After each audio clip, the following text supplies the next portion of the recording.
Bot lane, bot lane. Bot lane. You all know it, we all love it, we all hate it, bot lane. But today we're going to talk about funny bot lane combos that are in fact quite broken. But before we do so, let's talk about our question of the day. What is your favorite bot lane duo? Let me know in the comments below.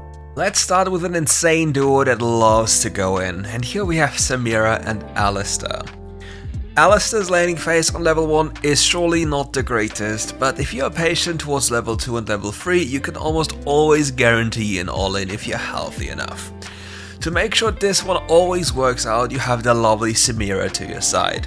So if you happen to engage into the enemy champions utilizing your crowd control, Samira will help you do so. She will lock the enemies up in the air, and once you get in there, she'll chase right after you and go into the fight with you. Also, don't forget that when you play Alistar and you use your combo to go into the enemy champion and he doesn't immediately flash away, you'll probably almost always get a free kill afterwards. The reason for this is rather simple. If you go into the enemy champion having your third ability active, and even if he happens to flash away, you can still chase after him with your flash as a consequence, and then still, regardless of whatever happens, stun him. Obviously, the difference would be if the enemy is running Nimbus Cloak, or they're exhausting or using any type of special summoner spell against you after they flash. But most of the time they'll just unload every single spell they have almost instantaneously, and then you'll have a free ride after them. And don't forget, your Samira is also still a factor, which will allow you to just run after them and gun them down. As the game progresses, you can then do the same thing over and over and over again. Lovely though is that you as an Alistar won't die too fast because you are quite the chunky champion. And once the enemy is using some kind of cooldowns into your face, your Samira will have an easy way cleaning up right after you. Then because for the Samira, it's everything about getting to that S rank as fast as possible. Once she's there, she is a real unbelievable threat to the enemy team and they have to constantly respect her. If they do not do so, she can just pounce in, and once she's in there, she can unleash the infernal trigger into anyone and people will start falling over like flies. Not only that, if one person dies, Samira will charge again. She'll have a cooldown reset and a third ability which will allow her to go even deeper or go out of the situation that might be dangerous to her. But keep in mind, when you play Samira, you need to really be patient, wait for the enemy cooldowns to be gone, to then start channeling your ultimate. You don't want to go in there, channel your ultimate and get instantly cancelled. That looks kinda awkward and usually leads to having big issues in terms of survivability. The next combo on this list is kind of underrated and usually not seen that many times. It's Tristana and Thresh. Thresh's laning phase is super dominant and he loves getting people killed with his Flay ability. With the recent surge in bone plating users, it's kinda a little bit more troublesome for him to get this one done, but if he's actively playing around it and is noticing that the enemy has bone plating, he can then delay his own damage to deal more damage after the bone plating has been procced. Once this has happened, the Thresh CC capabilities and overall playmaking capabilities will be in perfect sync with the Tristana. Going in surely isn't something that's hard for either of those two. The Thresh has super high damage given all his front-loaded damage on his third ability on top of the CC, then the Tristana hops in with consistent DPS but also high burst damage. When you play Tristana, there's something that many people won't really tell you. Many people will say that your champion is a slowly scaling late game menace, but that is not necessarily the only thing she is. Tristana, upon reaching level 5, is a burst demon, and the only way to survive that kind of burst is to either block the projectiles with Samira W, or Yasuo Windwall or anything along those lines, or having exhaust. If you don't have access to either of those, you are in big trouble, because Tristana's third ability, the Bomb, which is mainly the burst damage tool combined with the ultimate ability's burst damage as well, will get stacked by every ability hit of Tristana.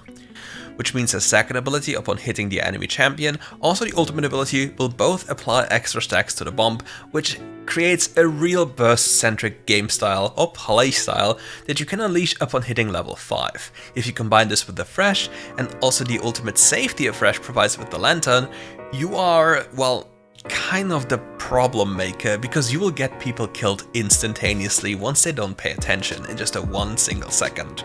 And not to mention, you'll take towers like they're a piece of cake. You will love this champion. This champion is busted. The next funny combo is a champion choice that, even though you have a Lulu next to you, still isn't the strongest during the laning phase. I'm talking about Zeri and Lulu. Zeri and Lulu are both hyper-scaling annoyances you never want to see in your games, if they're on the opposing team obviously. Having those champions on your team will basically spell disaster for the opposing side, as those champions will take care of the entire enemy team on their own. Lulu is basically just another inventory for an AD carry to deal more damage while having more survivability in a meta where DPS and tankiness are quite important. So you basically have the best of both worlds in that scenario in a solo queue context. The only downside for this kind of combination is Zeri's laning phase. It truly isn't the strongest, simply for the fact that you cannot hit from minions. But if you play a more poke heavy style with a Lulu and a Zeri combined, you can get things done rather easily. Afterwards, when you hit level 5, things get a little bit funny. You have enough HP and bonus damage from the Lulu to just run down probably everything in the game unless you've inted them before, so the only thing you kinda have to do is not run it down.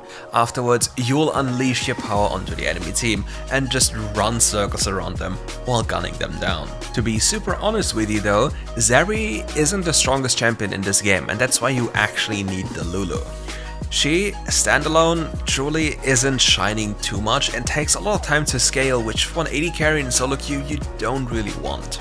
But if you get to that point and people realize that you want to pick Zeri, they'll most of the time just default to Lulu or Yuumi for you, so you don't have to worry about that one. Nonetheless, you probably have the weakest first item spike out of all the AD carries in the game, and it truly shows and probably take you a little bit of time to get used to. But as you get towards 2 or 3 items with a Lulu, you will start dealing with anyone in your way without too many problems.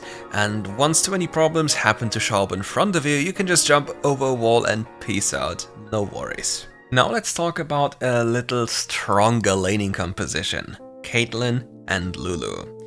Contrary to public belief, Lulu is a very strong laning champion due to how she functions and how much damage she has available in her kit. She also has disable, she has damage buffs, she has attack speed buffs, she has basically everything you need from a potent laner. Now, if you pair this up with a Caitlyn who has the highest range out of all the AD carries and her ability to pilot a champion on the same level, you have everything you need to make lane a living nightmare for the enemy champions. Once you get used to how it works, you just start running at people and they will just die to you. Caitlyn's superior range will be used to tackle enemy champions or attack enemy champions as they try to get minions, because once the enemy champion attacks, they are basically micro-stunning themselves, which in return for you creates a window that you can abuse to hit the enemy champion at least once. Depending on how well you're reading the enemy, because you can obviously read the intent of the enemy to go to a minion, you can cast your first ability on Caitlyn, which is a super high damage ability, right into the enemy's face and maybe even get off an auto attack right afterwards. With that in mind, it gets really painful for the enemy to deal with you, because you can also play in a completely different way. You can just keep on constantly pushing into the enemy tower utilizing your first ability in combination with Lulu's first ability. And then the only thing you have to kind of be worried about is the enemy jungle. But if you happen to have your jungler right around you, you can play dives really early on, because you can choke out the enemy's HP from super early stages right under the tower. And there's not much they can do about it unless they happen to have stronger champions, and trust me, there are not many champions that are substantially stronger to stand up to a Caitlyn Lulu during the early game. Before I also forget to mention this, you can also have build adjustments with the Lulu next to you. Since Lulu is supplying you with Arden's attack speed and her second ability's attack speed, you're not as attack speed hungry compared to your usual build, which means you can focus more on AD builds. And if you happen to have like an IE rush, which you can definitely do with this kind of a champion constellation, you will deal a lot of damage early on. Super early compared to your normal build, and the Lulu will just make it even stronger. And that's it for today's video. If you liked the video, leave a like, subscribe to the channel, and come back for more. See you soon.